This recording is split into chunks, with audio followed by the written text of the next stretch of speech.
السلام علیکم دوستوں، دس از صفی ود یو۔ تو دوستوں 11ویں قسط کے ساتھ آپ کے سامنے حاضر ہوں، جو ہمارا سلسلہ چل رہا ہے leadership lessons from the life of prophet Muhammad صلی اللہ علیہ وسلم۔ آج کا ٹاپک سٹارٹ کرنے سے پہلے آپ کو بتا دوں کہ رمضان کی آمد پر نبی اکرم صلی اللہ علیہ وسلم نے ایک خطبہ دیا تھا۔ اس کمپلیٹ خطبے کی ویڈیو میں نے اپنے چینل پر اپلوڈ کر دی ہے، آپ لوگ چاہیں تو اس کو دیکھ سکتے ہیں اور اس سے فائدہ اٹھا سکتے ہیں۔ تو آج کا جو ہمارا ٹاپک ہے وہ ہے goal comes first before personal preferences. جی ہاں دوستو، ایک لیڈر کے لیے سب سے بڑا ٹیسٹ یہ ہوتا ہے کہ وہ کن چیزوں کو لائک کرتا ہے، کس کو ڈس لائک کرتا ہے، کون سے دوستوں کو آگے رکھتا ہے، کس کو پیچھے رکھتا ہے، اور کون سی چیزیں اس کی لائف میں پریسیڈنس کیا ہے۔ اب جب بات ہوتی ہے نبی اکرم صلی اللہ علیہ وسلم کی تو ہر چیز آ جاتی ہے ایکسٹرا آرڈنری لیڈرشپ کی۔ تو نبی اکرم صلی اللہ علیہ وسلم نے خاص طور پر اپنی زندگی میں اپنے الٹیمیٹ گول کے اوپر فوکس رکھا، اور اپنی ان کی جو پرسنل پریفرنسز تھی، جو لائک اور ڈس لائک تھا، اس کو سائڈ میں رکھا۔ اس کی مثال میں آپ کو دیتا ہوں۔ جنگ احد میں 70 صحابہ شہید ہو گئے، جس میں نبی اکرم صلی اللہ علیہ وسلم کے چچا بھی شامل تھے، اور ان کے بچپن کے دوست اور ساتھی الحمزہ وہ بھی شامل تھے۔ اور جب ان کی شہادت ہوئی تو ان کو شدید تکلیف ہوئی، دکھ ہوا، اور سمجھ لیں ایک صدمہ ہوا ان کو۔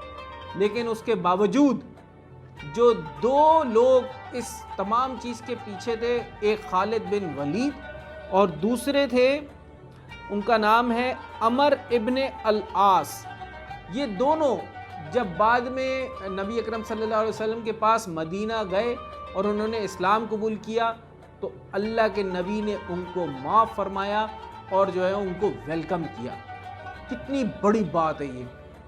تو یہاں سے جو ہے ہم لوگ اب آج کے لیسنز کو لرن کرنا شروع کریں گے۔ اچھا، میں یہ بتاؤں، یہ جو عمر بن العاص تھے، انہوں نے جنگ احد میں پہلے نبی اکرم صلی اللہ علیہ وسلم کے خلاف جنگ کری اور کہا کہ میں نے جنگ کری اور اللہ نے مجھے سیو کر لیا۔ پھر جنگ بدر میں پھر وہاں بچ گئے تو کہا اللہ نے مجھے سیو کیا۔ پھر تیسری جنگ خندق میں پھر کہے کہ انہوں نے کہا کہ مجھے اللہ نے سیو کیا۔ پھر ان کو اس بات کا پتہ چل گیا تھا کہ نبی اکرم صلی اللہ علیہ وسلم اپنے میسج سے پیچھے نہیں ہٹیں گے، بلکہ اور زیادہ اسٹرانگ ہوتے چلے جا رہے ہیں۔ تو پھر جب انہوں نے اسلام قبول کیا تو یہ ایک مشہور بات ہے، اس کو سمجھیے گا۔ انہوں نے نبی اکرم صلی اللہ علیہ وسلم سے فرمایا کہ میں ایک کنڈیشن پر اسلام قبول کروں گا، اور وہ کنڈیشن یہ ہے کہ آپ اپنے اللہ سے یہ بولیں کہ وہ میرے تمام پچھلے گناہ معاف کر دے گا۔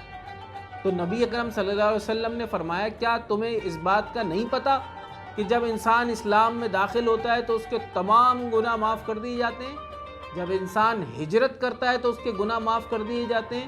جب انسان حج کرتا ہے تو اس کے گناہ معاف کر دیے جاتے ہیں؟ یہ تینوں باتیں نبی اکرم صلی اللہ علیہ وسلم نے اس موقع پر فرمائیں۔ بہرحال تو پھر اس وقت خالد بن ولید اور یہ جو دوسرے صحابی کی ہم لوگ بات ہو رہی ہے، انہوں نے اس وقت اسلام قبول کیا۔ اور نبی اکرم صلی اللہ علیہ وسلم ان کے اسلام قبول کرنے پہ اس لیے بہت زیادہ خوش ہوئے کیونکہ یہ جو اسلام کے خلاف تھے نا، وہ ان کے فادرز تھے۔ یہ ان کی سمجھ لیں کہ ایک نسل میں سے جوان لیڈرز تھے۔ تو انہوں نے جب اسلام کو قبول کیا تو اس سے اسلام کو بہت فائدہ بھی ہوا۔ اب اس کے آگے ہم بات کرتے ہیں فتح مکہ کی۔ ہم سب بچپن سے سنتے چلے آ رہے ہیں۔ فتح مکہ میں تقریباً جب 8 سال کے بعد اور ٹوٹل 13 سال جب نبی اکرم صلی اللہ علیہ وسلم نے تکلیفیں سہیں، اپنے شہر کو چھوڑنا پڑا، اور جو ہے اس کے علاوہ اپنے ساتھیوں کو اور سب ان کو کتنی زیادہ تکلیفوں کے بعد وہاں سے ہجرت کرنی پڑی تھی۔ جب فتح مکہ کے بعد وہ واپس آئے تو اس وقت نوٹس کیجئے، نبی اکرم صلی اللہ علیہ وسلم سورہ فاتحہ کی تلاوت کرتے ہوئے اور سر جھکا کر، ایسے سر جھکایا کہ داڑھی ان کی جو ہے، جو اونٹ کے جو ایک ایسا ہوتا ہے نا بنی ہوئی ہوتی ہے، اس سے ٹکرا رہے تھے۔ یعنی اتنی ہمبلنس کے ساتھ، کائنڈنس کے ساتھ وہاں داخل ہوئے۔ اور اس کے بعد جب وہ داخل ہوئے تو انہوں نے وہاں پہ زمزم کے جو پانی تھا اس سے وضو بھی کیا۔ تو صحابہ بھاگے کہ کسی طرح ان کے ہاتھ پیر سے جو پانی لگ کے گر رہا ہے وہ ہم اپنے لگا لیں، یہ ایک بڑی سعادت ہوگی اور ہمیں اس سے کتنا ثواب ملے گا۔ تو نبی اکرم صلی اللہ علیہ وسلم نے وہاں داخل ہو کر پہلے طواف کیا، اور طواف کرنے کے بعد انہوں نے عثمان بن طلحہ ان کو کہا کہ تم کعبے کی چابی لے کے آؤ، کیونکہ وہ ان کی فیملی کے پاس ہوا کرتی تھی۔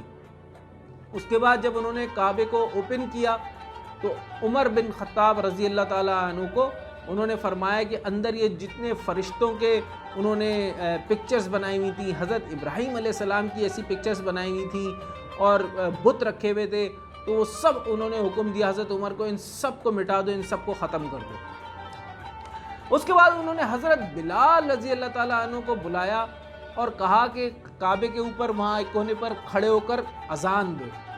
تو یہاں سے انہوں نے جتنے بھی کریڈ اور کاسٹ کے ایشو تھے وہ سب ختم کر دیے، کیونکہ حضرت بلال کا تو آپ کو پتہ ہے کہ وہاں کے لوگ پہلے ان کو اچھی فیملی سے نہیں سمجھتے تھے، ان کو غلام سمجھتے تھے اور حبشی سمجھتے تھے، لیکن یہاں پہ نبی اکرم صلی اللہ علیہ وسلم نے ان تمام چیزوں کو ختم کر دیا۔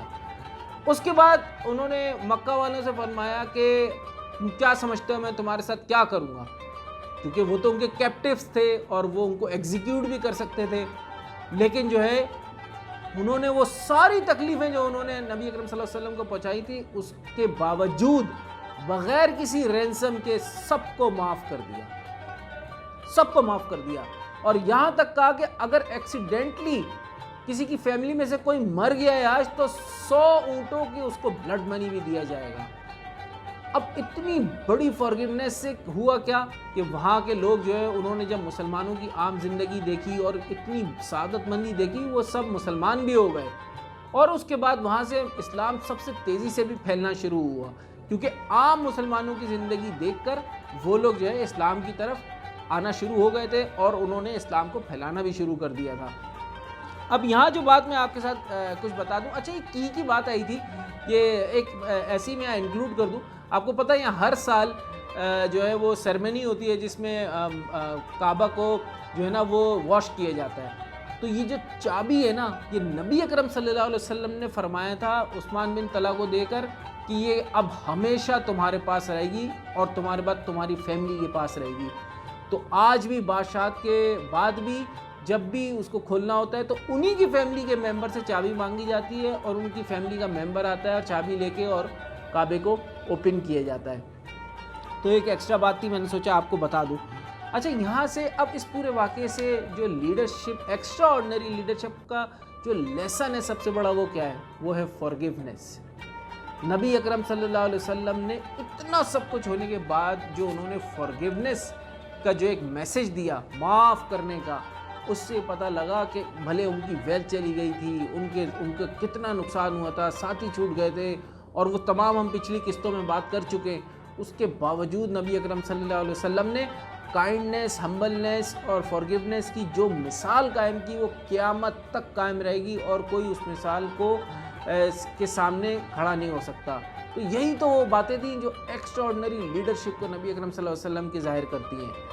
تو دوستو یہ آج کا ہمارا میسج تھا لیڈرشپ کا، اور اب ہم آج کی حدیث کی بات کریں گے۔ اچھا آج کی جو پہلی حدیث ہے وہ ہے حضرت انس رضی اللہ تعالیٰ عنہ سے روایت ہے کہ رسول اللہ صلی اللہ علیہ وسلم نے فرمایا کہ سحری کھایا کرو کیونکہ سحر میں برکت ہے۔